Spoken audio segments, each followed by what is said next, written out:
জেলার মোহনপুরে সিদাই থানা এলাকা থেকে আগরতলা কাস্টমস এবং সিদাই থানার যৌথ উদ্যোগে আটক 6 বাংলাদেশি। খবরে জানা যায় মঙ্গলবার পশ্চিম ত্রিপুরা জেলার সিদাই থানার 6 বাংলাদেশিকে আটক করা হয়েছে। অনুপ্রবেশকারী বাংলাদেশিদের কাছ থেকে পাওয়া যায় ভারতীয় নথিপত্র, জাল আধার কার্ড এবং প্যান কার্ড। পুলিশের জিজ্ঞাসাবাদে জানা যায় স্থানীয় কাজল সরকার নামে এক ভারতীয় দালালের মারফত সিদাইয়ের সীমান্ত এলাকা দিয়ে ভারতে প্রবেশ করে তারা আরো জানায় ভারতের সমস্ত জাল নথিপত্র স্থানীয় কাজল সরকারের কাছ থেকে তারা পায়। আরো জানা যায় এই কাজল সরকার অবৈধভাবে বাংলাদেশিদের ভারতীয় অনুপ্রবেশের পাশাপাশি আরও অসামাজিক কাজেও সে লিপ্ত। আসন্ন নির্বাচনে ভোট দান সহ বিভিন্ন অসামাজিক রাষ্ট্রবিরোধী কাজে সে যুক্ত থাকতে পারে বলে বিভিন্ন মহলের ধারণা। তবে এই বাংলাদেশিদের একটি মামলা দায়ের করে এদের প্রত্যেককে মঙ্গলবার কোর্টে প্রেরণ করা হবে বলে জানান সিদাই থানার ওসি অজিত কুমার চাকমা।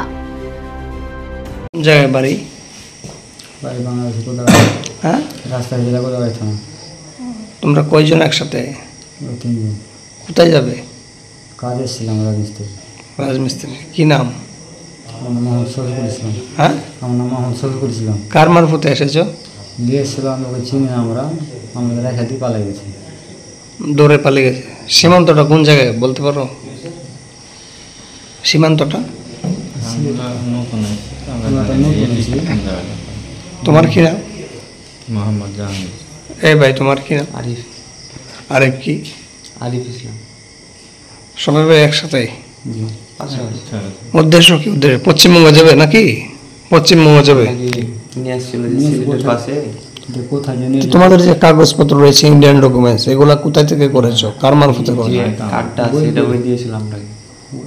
আমরা গামছে আমাদের কাছে খালি এক ছবি চাইছে, আমরা ছবি দিছি, আমরা কার্ডটা দিছি। ইন্ডিয়ান যে ডকুমেন্টসগুলো কে ওনার নাম তো জানি না।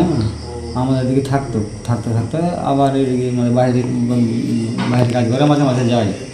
আমাদের কাছ থেকে আমাদের বিলে যায়। তো আমরা নিয়ে আসছি। কাজল বলে কোনো নাম রয়েছে? কাজল?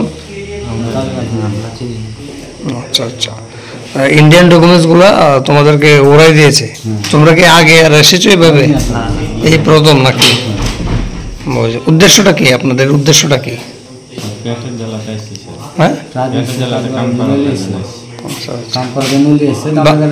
বাংলাদেশে কি কাজের অভাব রয়েছে নাকি?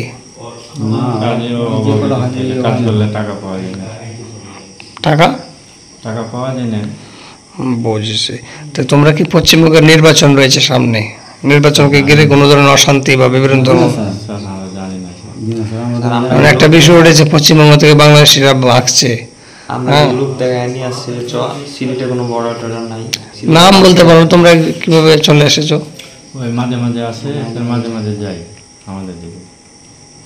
তারপরে টাকা নিয়ে সকালবেলা আমরা। কত টাকা করে নিয়েছে তোমাদের কাছ থেকে জনপ্রতি? 20,000। হ্যাঁ, 20,000 টাকা করে নিয়েছে।